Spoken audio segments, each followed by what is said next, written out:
অবাক করা বিষয় কিন্তু আমরা এখানে এতগুলো মানুষ সর্বোচ্চ এক সপ্তাহের ভিতরে বন্টন ক্রিয়া শেষ করেছেন, এরকম মানুষ এখানে হাত তোলার মতো আমরা সেভাবে পাইনি। এই বাংলাদেশের বড় বড় জমিদারেরা ছিল, তাদের বংশধরেরা এখন ভিক্ষা করে অনেক। আজ আমরা কথা বলবো বাবা মায়ের সম্পদে বোনের অধিকার এটা আদায় করা ফরজ নাকি সুন্নাত। এই ফরজ কাজটা বাংলাদেশের সবচেয়ে বেশি ভুলণ্ঠিত হওয়া ফরজ কাজগুলোর মধ্যে থেকে একটি। এই না দেওয়ার অন্যতম একটা বড় কারণ হলো এর গুরুত্ব সম্পর্কে আমাদের অনেকেরই জানাশোনা সেরকম নেই, সচেতনতার অভাব। আমরা মনে করি ভাই বোন আমরা দায়ী, অনেক খরচ খরচা করতে হয় বোনদের জন্য, ভাইদেরকে ছোট ভাই হয়ে বড় বোনের জন্য খরচ করতে হয়, আর বড় ভাই হলে তো কোনো কথাই নেই, বোনদের জন্য অনেক খরচ খরচা করতে হয়। আমরা মনে করি সেগুলো তো অ্যাডজাস্ট হয়ে যায়। এ ধরনের একটা ধারণা আমাদের মধ্যে বদ্ধমূল হওয়ার কারণে বাবা মায়ের সম্পদে বোনদের প্রাপ্য অধিকারটুকু আমরা অনেকে দেই না। দ্বিতীয়ত না দেওয়ার আরেকটি কারণ হলো বোনদের তরফ থেকে এটার ব্যাপারে তেমন কোনো প্রেসার থাকে না। বোনরা খুব স্পষ্ট করে তাদের চাহিদার কথা, তাদের অধিকারের কথা তারা মুখ ফুটে বলেন না। তৃতীয়ত অনেক ভাই আছেন যারা মনে করেন যে বোনদের আর কি বা তেমন পাবে, তার চাইতে বরং তাদেরকে অন্য অনেকভাবে আমি পুষাই দেব এবং সেটাকে কাটাকাটি করে অ্যাডজাস্টমেন্ট করে নেব। এরকম নানাবিধ ভুল ধারণা এবং শয়তান নানাবিধ আমাদেরকে আইডিয়া দেয়। সেই আইডিয়াগুলো মাথায় আসার পর আমরা বোনদের অধিকারকে যথাযথ দেওয়ার গুরুত্ব সেভাবে অনুভব করি না। এমনকি বোন সিনিয়র হয়ে বয়স্কা হয়ে সন্তান সন্ততি হওয়ার পর মারা যাওয়ার পর বোনের ছেলে মেয়েরা নানা বাড়ায় সম্পদ নেওয়ার জন্য তখন দেন দরবার, বিচার সালিশ এবং মামলা মোকদ্দমা পর্যন্ত যেতে হয়। এতদিন পর্যন্ত আমরা জিনিসটাকে বিলম্ব করে ফেলি। কোন মানুষের মৃত্যুর পর তার ওয়ারিসদের পরে কয়েকটা কর্তব্য চলে আসে ইমিডিয়েট। মৃত্যুর পর পর তৎক্ষণাৎ কিছু করণীয় তাদের উপরে প্রযোজ্য হয়। তার ভিতরে 1 নম্বর প্রযোজ্য হয় মৃত ব্যক্তির দাফন কাফনের জন্য প্রয়োজনীয় ব্যবস্থা করা, জানাজার ব্যবস্থা করা। এরপর মৃত ব্যক্তি যে সম্পদ তিনি রেখে গেলেন তার সম্পদ থেকে তার দেনা দায়ী থাকলে সেগুলোকে পরিশোধ করা। এরপরে সবচেয়ে গুরুত্বপূর্ণ কাজ হয় তার সম্পদের অবশিষ্ট যেটা দেনা দায় পরিশোধ করার পর থাকে সেটা তার ওয়ারিস কোরআন যাদেরকে যা যতটুকু হিস্সা দিয়েছে তাদেরকে ততটুকু হিস্সা বুঝিয়ে দেওয়া, এটা কর্তব্য। আমাদের সমাজে এই জিনিসটাকে গড়িমসি করে লেট করা হয়, দেরি করা হয়। এত বেশি দেরি করা হয় যে শেষ পর্যন্ত এটার কোনো হদিস খুঁজে পাওয়া যায় না, কুল কেনা পাওয়া যায় না, অনেক দেরি হয়ে যায় এবং এটাকে আর স্মুথলি বন্টন করা ইজি থাকে না, সহজ থাকে না, এটা কঠিন হয়ে যায়, জটিল হয়ে যায়। এই যে বিলম্ব করা হয় এরও একটা কারণ আছে। সেই কারণটা হলো অনেকে মনে করেন বাবা মা মাত্র দুনিয়া থেকে গেলেন, মাত্র লাশটা দাফন করে আসলাম, এখনো যদি ভাই বোন সবাই মিলে আমরা বসে যাই যে বাবা মা কি রেখে গেলেন, দায় দেনা কি আছে না আছে সেটা পরিশোধ করলাম, ভালো কথা, কিন্তু বাকিটুকু আমরা নিজেরা কে কত পাবো বন্টন করার জন্য যদি বসে যাই সমাজের মানুষ কি বলবে? আমাদের সমাজ অনেক খারাপ কাজকে খারাপ মনে করে না, কিন্তু ভালো কাজকে খারাপ মনে করে। বাবা মা মৃত্যুর পর ভাই বোনরা বসে কি কি সম্পদ রেখে গেলেন, দায় দেনা কি আছে পরিশোধের ব্যবস্থা করে বাকি কি থাকলো সেটা আমরা কে কতটুকু পাবো এটাকে ক্রিস্টাল ক্লিয়ার একেবারে পরিষ্কার ভাবে পরস্পরের মধ্যে বন্টন করে নেওয়া, এটা তাদের উপরে ফরজ। এই ফরজ বিধানটাকে বিলম্ব করতে করতে 2-4 বছর নয় 2-4 যুগ আমরা পার করে দিই। এরপরে দেখা যায় যে আগের সে মেন্টালিটি আর থাকে না, এর মধ্যে বহু পানি গড়িয়ে যায় নদীতে, বহু সময় পার হয়, মন মানসিকতা পরিবর্তন হয়, প্রেক্ষাপট পরিবর্তন হয়। এরপরে আর চাইলেও আগের মতো যখন বন্টন করা যেত সে বন্টন করার পথটা সেভাবে খোলা থাকে না। আমরা এখানে যারা আছি কয়জন বলতে পারবেন যে আমার বাবা বা আমার মায়ের মৃত্যুর পর, আমার পরিবারের কোন সদস্যের মৃত্যুর পর আমি 2-4-5 দিন 7 দিনের মধ্যেই তার সম্পদের বন্টনের কাজ শেষ করে ফেলেছি? আমরা এখানে কয়েকশো মানুষ আছি, এর মধ্যে 2-4-5 জন কি আছেন যে 1 সপ্তাহের মধ্যে বন্টন করে ফেলেছেন? আমরা এখানে এতগুলো মানুষ সর্বোচ্চ 1 সপ্তাহের ভিতরে বন্টন ক্রিয়া শেষ করেছেন, এরকম মানুষ এখানে হাত তোলার মতো আমরা সেভাবে পাইনি। এটা কিন্তু একটা ইন্ডিকেটর। আমি যে শুরুতে বলেছি অবহেলিত ফরজ, আমি যে শুরুতে বলেছি যে ফরজ সবচেয়ে বেশি বলঞ্চিত হচ্ছে, এই বিষয়টি কি প্রমাণ হলো এখন? বলছে কেন করি নাই? কারণ যখনই ভাই বোন মিলে বন্টন করতে বসবেন এলাকার মানুষজন বলবে ছি ছি ছি, বাপটার লাশ দাফন করে এসে পারলো না, এখনই তারা ভাগ বন্টনের জন্য বসে গেছে, কত খারাপ। আমাদের সমাজে কারোর প্রয়োজন হয়েছে, সে বিয়ে করেছে, এটা নিয়ে বহু লোক বহু কথা বলবে। একজনের স্ত্রী মারা গেছেন, বয়স হয়ে গেছে, সিনিয়র মানুষ 50, 60, 70 ঘরে চলে গেছে বয়স, তিনি আরেকটা বিয়ে করেছে, সই রদ পড়ে যায়, ফিস ফিস ফিস ফিস করে আলাপ আলোচনা শুরু হয়ে যায়। লোকটা কি খারাপ কাজ করেছেন না ভালো কাজ করেছেন? কিন্তু এটা নিয়ে সমালোচনা হয়। এই সমাজটাকে যদি আমরা পরিবর্তন না করতে পারি, তাহলে দিন দিন মানুষের অধিকারগুলো একটার পর একটা পায়ের নিচে পিষ্ট হতে থাকবে। প্রথমত এই ট্যাবু ভাঙতে হবে। বাবা মার মৃত্যুর পর দ্রুততম সময়ের মধ্যে সম্পদের বন্টন করা দোষের কোনো বিষয় না, বরং এটা ভালো বিষয়, কোন অর্থে ভালো। কারণ যদি বিলম্ব করা হয় তখন প্রপার বন্টনের পথ দিন দিন সুগম হবে না আরো কঠিন হবে? কঠিন হবে। একটা ভাই অবিবাহিত আছে, যদি আপনি 10 বছর, 15 বছর, 20 বছর লেট করেন, এর মধ্যে তার বিয়ে হবে, তার ছেলে মেয়ে হবে, তার ফ্যামিলির একটা আলাদা আইডিওলজি আছে, তাদের চিন্তাধারা আছে, মন মানসিকতা আছে, সেটার প্রভাব পড়বে। কারো গায়ের জোর বাড়বে, সেই গায়ের জোর দখল করার প্রবণতা বাড়বে। যদি মৃত্যুর পরপর বন্টন করা হয়, সবার মন মানসিকতাও নরম থাকে, আল্লাহর ভয়ও থাকে, যথাযথভাবে বন্টন করার পথটা তুলনামূলকভাবে ইজি থাকে। এই একটা জায়গায় আমাদেরকে বড় ধরনের সংশোধনী আনতে হবে যে কোন মানুষের মৃত্যুর পর তার প্রত্যেকটা সম্পদ থেকে তার কাফন দাফনের ব্যবস্থা করার পর, ধার দেনা পরিশোধ করার পর অবশিষ্ট সম্পদ অনতি বিলম্বে ওয়ারিসদের মধ্যে বন্টন করে দিতে হবে। দুইজন ভাই থাকলে তারা নিজেরা ঠিকই ভাগ বন্টন করেন, একটা মিলমিশের মধ্যে, একটা বোঝাপড়ার মধ্যে তারা আসেন। যে লোকটা বঞ্চিত থাকে পরিবারের বাপের বা মায়ের সম্পদের মধ্যে, তার নাম হলো বোন। এক্ষেত্রে একটা খোঁড়া যুক্তি শয়তান আমাদের মনের মধ্যে তৈরি করে দেয়, সেটা হলো বোনকে বিয়ে দিতে অনেক টাকা খরচ হয়েছে, কয়েক লাখ টাকা খরচ হয়েছে।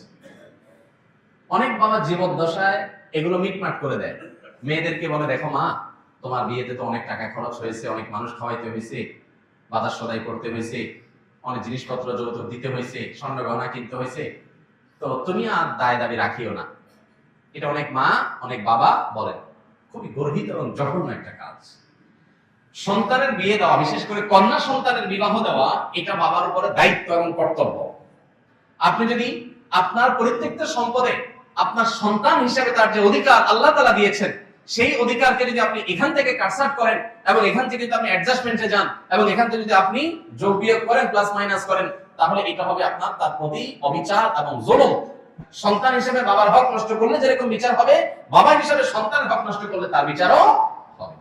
এজন্য ভাইরা আমার, আল্লাহ যাদেরকে ছেলে মেয়ে দিয়েছেন, খবরদার, মেয়েদের হক থেকে বঞ্চিত করার জন্য তাদের পেছনে খরচ করেছেন এই যুক্তিতে তাদেরকে যদি আপনি কনভিন্স করেন এবং তারা মুখ দিয়ে যদি বলে ঠিক আছে বাবা, তারপরে এটা উচিত হবে না, এটা অন্যায় হবে এবং কিয়ামতের ময়দানে আপনাকে আসামির কাঠগড়ায় দাঁড়াতে হতে পারে। অতএব আমরা চেষ্টা করবো ইনশাআল্লাহ সন্তানদেরকে সেই মানসিকতা দিয়ে আমরা গড়ে তুলব। দেখুন, আল্লাহ রাব্বুল আলামিন মিরাজ সম্পর্কে কোরআনে কারিমে নন-স্টপ বিধিবিধান দিয়েছেন। সবচেয়ে দীর্ঘতম কোরআনে যে আয়াতগুলো আছে, সবচেয়ে বড় আয়াতগুলো আছে, সেই আয়াতগুলোর মধ্যে থেকে অন্যতম আয়াত হলো মিরাসের আয়াত, অর্থাৎ কোন মানুষের মৃত্যুর পর তার প্রত্যেকটা সম্পদ বন্টনের আয়াত। কেন এত বড় আয়াত? ইউসিকুমুল্লাহু ফি আওলাদিকুম লিযযাকারি মিথলু হাজ্জিল উনসায়াইন। মৌলিকভাবে মিরাসের কয়েকটা বেশ বড় আয়াত কেন আছে? কারণ মানুষের মৃত্যুর পর তার সম্পদ বন্টনের বিষয়টা এত গুরুত্বপূর্ণ যে আল্লাহ রাব্বুল আলামিন এই বিষয়ে কথা বলে একদম শেষ করে তারপরে ফুল স্টপ দিয়েছেন, তার আগে দেন কথা শেষ করে যে এই হারে যাকে যতটুকু দিতে বলা হয়েছে তাকে ততটুকু দিবা। শেষে এসে আয়াতের শেষে এসে আল্লাহ কি বলেছেন? আল্লাহ বলেছেন আবাউকুম ওয়া আবনাউকুম লা তাদরুনা আইয়ুহুম আকরাবু লাকুম নাফআ। প্রত্যেকটা সম্পদ বন্টনের ক্ষেত্রে যে তসরুফ করা হয়, যে হেরফের করা হয়, যে বৈষম্য করা হয়, যে জুলুম করা হয়, এটা কেন করা হয়? মেয়েদের বন্টন করার ক্ষেত্রে একটা মানসিকতা থাকে যে মেয়েদেরকে দিলে তো পরের বাড়িতে চলে যাবে, এটা তো মেয়ের জামাই পাবে, ছেলেকে দিলে তো আমারই থাকবে। শত শত দৃষ্টান্ত, শত শত নজির আপনার আশেপাশে আপনি দেখবেন। এইরকম চিন্তা করা মানুষটা শেষ পর্যন্ত ছেলের উপর নির্ভরশীল হয় না, মেয়ের উপর, জামাইয়ের উপর নির্ভরশীল হতে হয়েছে। আছে না এরকম? যে বাপকে ছেলেরা দেখে নেই, ওই মেয়ে ঠিকই বাপ ছাড়া পাগল হয়ে গেছে, বুঝে নেই। মেয়ে কিন্তু তার স্বামীর সাথে ফাইট করে কার হয়ে? বাপ মার হয়ে। আর ছেলে বাপার সাথে ফাইট করে কার হয়ে? বউয়ের হয়ে। এটা সব ক্ষেত্রে হয় তা বলছি না, বেশিরভাগ ক্ষেত্রে হয়। তো আল্লাহ বলছেন আবাউকুম ওয়া আবনাউকুম লা তাদরুনা আইয়ুহুম আকরাবু লাকুম নাফআ। তোমরা তোমাদের সন্তান সন্ততিদের আত্মীয় স্বজনদের কাউকে কম কাউকে বেশি হেরফের করে দিচ্ছ, কাউকে দিচ্ছ আর কাউকে দিচ্ছ না, বঞ্চিত করছো কেন? তুমি মনে করছো তাকে দিলে তোমারই থেকে যাবে, হতে পারে তাকে দিছে ওইটাই জ্বলে যাবে, আর যেটাকে দিলে মনে করছো পরের বাড়ি চলে যাবে, ওইটাই হয়তো তোমার আপন হয়ে থাকবে। এজন্য আল্লাহ বলেছেন তোমাদের ছেলে সন্তান ছেলে মেয়ে সন্তান সন্ততির মধ্যে কে কতটা তোমার উপকারী হবে, তোমার কাজে আসবে, তুমি কিন্তু জানো না, ভবিষ্যৎ সম্পর্কে তোমার কোনো জ্ঞান নাই। অতএব তুমি নিজস্ব ডিসিশন থেকে কাউকে দিবা না, হেরফের করবে না, এটাকে আল্লাহর বন্টন হিসেবে রাখবে। ফারিদাতাম মিনাল্লাহ, আল্লাহ বলেছেন এই বন্টন এটা আল্লাহর নির্ধারণ, মাইন্ডেড, অতএব হেরফের করা যাবে না। ইন্নাল্লাহা কানা আলিমান হাকিমা, কি করো আর কি না করো আল্লাহ সবকিছু জানেন। বোনদের হক মেয়েদের হক পাই পাই করে বুঝাই দেবেন তো ইনশাআল্লাহ। একটা জরিপ সম্ভবত এরকম হয়েছে যে বাংলাদেশের টোটাল ল্যান্ডের মালিকানা এর 4 or 5% মাত্র মেয়েদের নামে, আর বাকি 95% ছেলেদের নামে। কত বড় জুলুম, কত বড় অবিচার এই দেশে প্রতিষ্ঠিত হয়ে আছে। আমরা নিজেকে ভালো মুসলমান মনে করি, হাজী সাহেব মনে করি। এই যে একটা লজ্জাস্কর অধ্যায় আমাদের, এই অধ্যায়কে কবর রচনা করতে হবে, এই অধ্যায়ের অবসান ঘটাতে হবে। এর জন্য সংকল্প দরকার, ভয়কে জয় করতে হবে। সম্পদ দেওয়ার মালিক কে? সম্পদ রাখার মালিক কে? এই বাংলাদেশের বড় বড় জমিদারেরা ছিল, তাদের বংশধরেরা এখন ভিক্ষা করে অনেকে, আসলে নেই? অতএব ছেলে মেয়ের জন্য সম্পদ রেখে যাবেন, তসরুফ করবেন, বৈষম্য করবেন, বোনকে দিবেন না, ভাই হিসেবে সব আটকে রাখবেন কেন? আপনার ছেলে মেয়ের জন্যই সেই 2 নম্বর এটা করবেন। এরা যেটা ধরে রাখবে তার গ্যারান্টিটা কি? এরা যে রাস্তা ভিক্ষার জন্য মানুষের সামনে হাত পাতবে না, গ্যারান্টিটা কি? আল্লাহ তাআলা বলেছেন ইয়া আইয়ুহাল্লাযীনা আমানু লা তাকুলু আমওয়ালাকুম বাইনাকুম বিল বাতিল। হে ঈমানদাররা, তোমরা একে অন্যের হক মেরে খাইও না অন্যায়ভাবে। আমার বাবা মারা গেছেন, যাই রেখে গেছেন, এখানে আমার বোনের হক আছে, এটা আমি দিলাম না, গড়ি বসে করে দানাই বানাই করে বুঝতুস দিয়ে আমি রেখে দিলাম, তাহলে তার সম্পদটা আমি অন্যায়ভাবে ভক্ষণ করলাম। নবী করিম সাল্লাল্লাহু আলাইহি ওয়াসাল্লাম হাদিস সহিহ বুখারী মুসলিম এক জায়গায় বর্ণনা করেছে, তিনি বলেছেন মানে কাতাআ শিবরাম মিনাল আরদ যুলমা, কেউ যদি কারো অন্যায়ভাবে 1 বিঘত সম্পদ আত্মসাৎ করে, 1 বিঘত সম্পদ আত্মসাৎ করে, যারা আইল ঠেলেন, কত বিঘত যে ঠেলতে নিয়ে গেছেন আল্লাহ জানে, 1 বিঘত সম্পদ যদি কেউ কারো আত্মসাৎ করে, নবীজি সাল্লাল্লাহু আলাইহি ওয়াসাল্লাম বলেছেন 7 তবক জমিনকে কিয়ামতের ময়দানে তার গলায় ঝুলিয়ে দেওয়া হবে। কত জমিন লাগে করবেন নেই, সেদিন মৃত্যু হবে না, কষ্ট যন্ত্রণা এটা ঠিকই হতে থাকে। ভাইরা আমার, আমরা আমাদের বোনদের হক যদি মেরে খাই, তাদের হক যদি নষ্ট করি, সম্পদ যদি আত্মসাৎ করি, তাতে কি হবে? প্রথমত জীবনের বরকত চলে যাবে। এই যে সম্পদ রাখবেন, এই সম্পদ আসলে তেমন কোনো কাজে আসবে না। সম্পদ রাখবেন, সাথে ক্যান্সার চলে আসতে পারে, কিডনি ড্যামেজ হয়ে যেতে পারে, হার্টে ব্লক হতে পারে, এমন কিছু হতে পারে যে সম্পদ মারছেন বোনের 5 লাখ টাকা, রোগ আল্লাহ ধরাই দেবে 10 লাখ টাকা, কেন পড়ে না? দ্বিতীয়ত, এটা সাধারণ হারাম না, আত্মীয়তার বন্ধন ছিন্ন করার হারাম। আত্মীয়তার বন্ধন ছিন্ন করার হারামটা এটা আরো জঘন্য হারাম। এর পাশাপাশি আরেকটা বিষয় থাকে এখানে, সেটা হলো যে কখনো কখনো বোনরা হয়তো ছোট থাকে, এতিম হলে সেক্ষেত্রে এতিমের হক মেরে খাওয়ার আরেকটা গুনাহ এখানে যুক্ত হয়, কতগুলো অপরাধ এখানে যুক্ত হয়। আর এই জন্যই আল্লাহর ভয় অন্তরে লালন করতে হবে। নবী সাল্লাল্লাহু আলাইহি ওয়াসাল্লাম বলেছেন লা ইয়ারবু লাহমুন নাবাতা মিন সুহতিন, কারণ শরীর যদি হারাম উপার্জন দ্বারা গঠিত হয়, ফান্নারু আউলা বিহি, তাহলে জাহান্নামের আগুন সেই শরীরের জন্য অধিকতর উপযুক্ত। এই হারাম উপার্জনকারী ব্যক্তির দোয়া কবুল হয় না, ইবাদত কবুল হয় না, আমল কবুল হয় না, নেক আমল কবুল হয় না, আল্লাহর কাছে সে দায়ী হিসাবে থাকে। আল্লাহ রাব্বুল আলামিন আমাদের সবাইকে সতর্ক এবং সচেতন থাকার তৌফিক দান করুন। আমরা সবাই দায়িত্বশীল হব তো ইনশাআল্লাহ। বোনদের হক না দেওয়ার ক্ষেত্রে একটা কোরআন যুক্তির কথা বলেছি যে তাদেরকে বিয়ে দেওয়া হয়েছে, অনেক টাকা খরচ হয়েছে, বাবা থাকলে বাবার দায়িত্ব, বাবা যদি মারা যান বিয়ে দেওয়ার দায়িত্ব কার? ভাইদের। আপনি দায়িত্ব পালন করেছেন, কোন অনুকম্পা অনুগ্রহ করেন নাই যে ওটাকে কাটাকাটি করবেন, অর্থাৎ বিয়েতে যে টাকা গেছে ওই টাকা আপনি কাটাকাটি করে সম্পদ দিবেন না সেখান থেকে, না, এটা করার সুযোগ নেই। এক। দ্বিতীয়ত, আমাদের সমাজে অনেক বড় বড় কুসংস্কার আছে সংক্রান্ত। এর ভিতরে মেয়েদের হক মেরে খাওয়ার জন্য ছেলেরা একটা কুসংস্কার বানাইছে, সেটা হলো বাবার বাড়ির হক নিলে এটা সয় না। মানে বাটপারি এই লেভেলের সম্ভব? আপনি চিন্তা করেন, একই বাবার সম্পদ, ছেলে সব আগলে ধরে রাখবে, ভোগ করবে, তার সইবে, কোনো অসুবিধা নেই। বোনদের ব্যাপারে এটা বলা হয় মেয়েরা বাবার ভাইয়ের হক নিতে হয় না, বাবার হক নিলে কি হয়? এটা সয় না, ধ্বংস হয়ে যাবে সব, এটা রেখে যাবে, আমার কাজে লাগবে। কত নম্বরের বাটপারি চিন্তা করে। কত বড় ডাহা মিথ্যা কথা।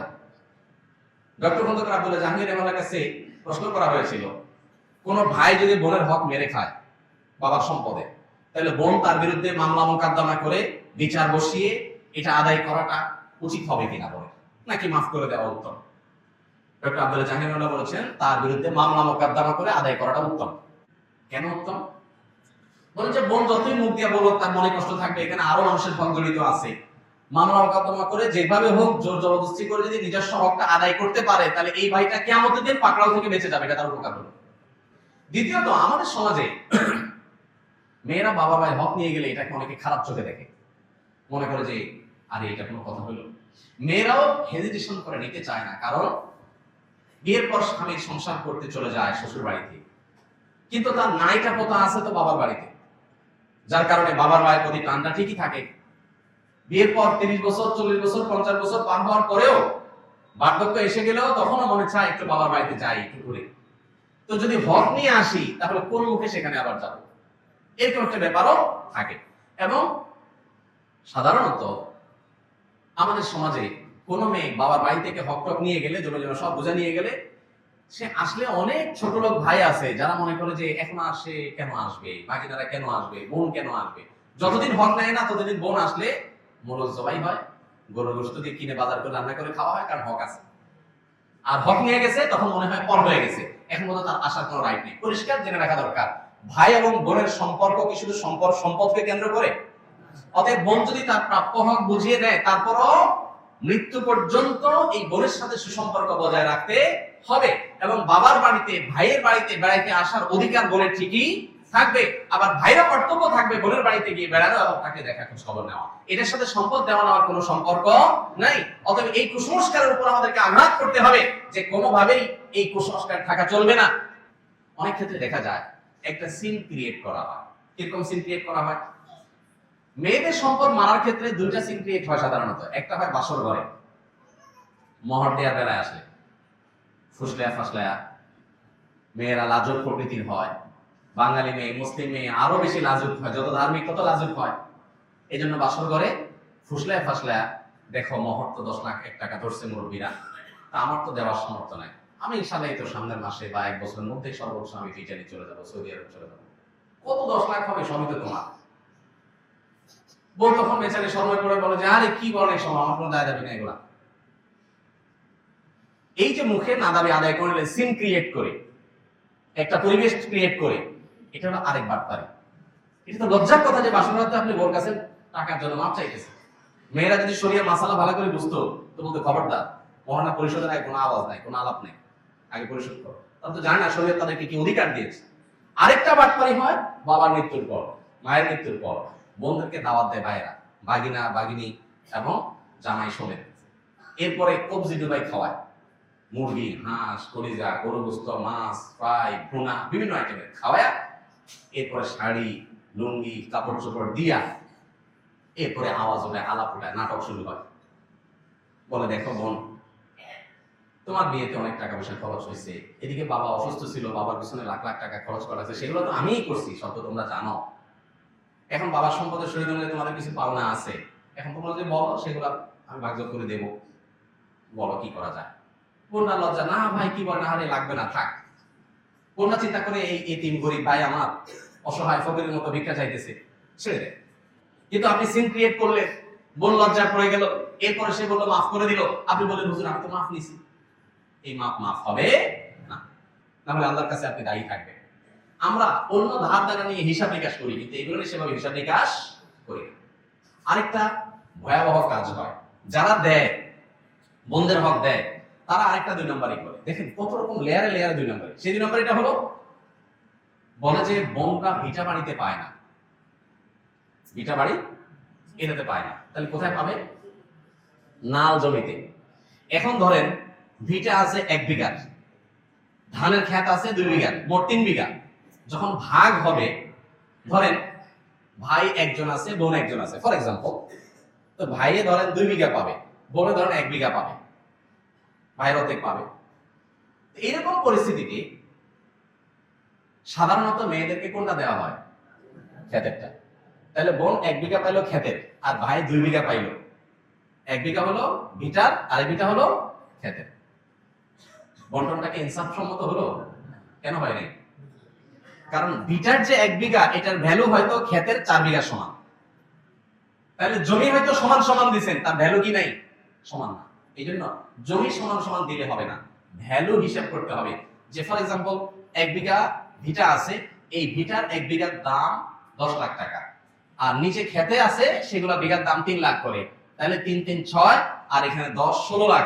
16 লাখের মধ্যে ভাই যদি ধরেন বোনের দ্বিগুণও পায়, আর যদি ভাই তার অর্ধেকও পায়, তাতে কত পায়? প্রায় 5 লাখ প্লাস মাইনাস, আর ভাই হলো 10 লাখ প্লাস। তো বোন 10 লাখ 5 লাখ প্লাস, আর ভাই 10 লাখ প্লাস। এবার আসেন, ক্ষেতের যদি 1 বিঘা পায়, তাহলে 1 বিঘার দাম 3 লাখ, আর বাকি আছে 2 লাখ প্লাস। ওই 2 লাখ প্লাস হয় ক্যাশ দিয়ে দিতে হবে, আর না হলে ভিটা থেকে এক পাশ থেকে দিয়ে দিতে হবে, তারপর দায় মুক্ত হবে। এই জন্য ভাই আমাদেরকে দীপ্ত কণ্ঠে শপথ করতে হবে, আমরা বোনদের কোনো হক মারবো না ইনশাআল্লাহ। আমি মনে করি মেয়েদের হককে প্রতিষ্ঠা করবার জন্য এদেশে শরিয়া কোড প্রতিষ্ঠা করা অপরিহার্য। শরিয়া কোড যদি থাকে, সেখানে বাধ্য করা হবে শরিয়ার আইন অনুযায়ী ভাইদেরকে বোনদের হক বুঝাই দিতে। কোন ভাই দিবে না, তার বিরুদ্ধে আইনানুগ ব্যবস্থা করা হবে। আল্লাহ রাব্বুল আলামিন এই অবহেলিত এবং আমাদের সমাজে নানাভাবে ভুলণ্ঠিত হওয়া এই ফরজকে পুনঃপ্রতিষ্ঠা করার তৌফিক আমাদেরকে দান করুন।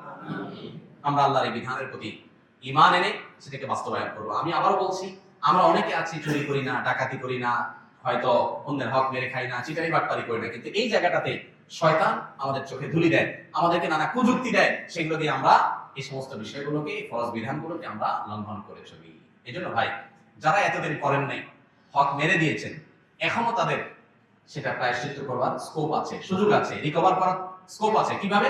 বলছে কি পরিমাণ সম্পদ তার ছিল বাবার মৃত্যুর পর, যেটা আমি ভোগ করেছি, তার ভ্যালু কত ছিল হিসাব করে এখন হয় ক্যাশ দিয়ে দেন, যে ল্যান্ডের দাম সব প্রপার্টি মিলায় এত হয়েছে ভ্যালু, তা তোমার ভাগে এত পড়ছে, তুমি হয় ক্যাশ নিয়ে নাও, আর না হলে জিনিসপত্র নাও বা ল্যান্ড নাও, কিন্তু যেভাবে মিনিমাইজ করতে হবে। এক্ষেত্রে বন্ধুদের অবশ্য দায়িত্ব থাকে যে ঠিক আছে, অহেতুক ঝামেলা না করে প্রয়োজনে ক্যাশ নিয়েও যদি আমার প্রাপ্য অধিকার আমি নিতে পারি, তাহলে সেক্ষেত্রে অবশ্যই আমাকে মিনিমাইজে আসা উচিত। আল্লাহ তাআলা আমাদের সবাইকে এই ফরজ বিধানকে ঘরে ঘরে প্রতিষ্ঠা করার তৌফিক দান করুন। হক বুঝাই দেওয়ার পর বোনদেরকে বলবো, দেখো বোন, বাবার সম্পদে তোমার হক বুঝাই দিয়েছি, এর মানে এই না তোমার সাথে আমার সম্পর্ক শেষ, এই ভিটাতে তোমার লেনা দেনা চুকায় গেছে, ব্যাপারটা এরকম না। ভাই বোনের রক্তের সম্পর্ক মরণ পর্যন্ত থাকবে। তোমার হক তোমাকে বুঝাই দিয়েছি, এটা একটা বিষয়, কিন্তু বোন হিসাবে তুমি আমার বাড়িতে আসবে, আমি তোমার বাড়িতে যাবো, সেটা আরেক বিষয়। এটা মরণ পর্যন্ত অটল অবিচল থাকবে এবং আমাদের মধ্যে অব্যাহত থাকবে। আল্লাহর দেওয়া ফরজ বিধানকে লঙ্ঘন করে আপনার সন্তান, আপনার স্ত্রী, আপনার পরিবারকে আপনি কখনো সম্পদশালী করে যেতে পারবেন না। আল্লাহর এই কথার প্রতি, আল্লাহর এই বিধানের প্রতি এতটুকু আস্থা আমাদের থাকবে না। আল্লাহ আমাকে আপনাকে সবাই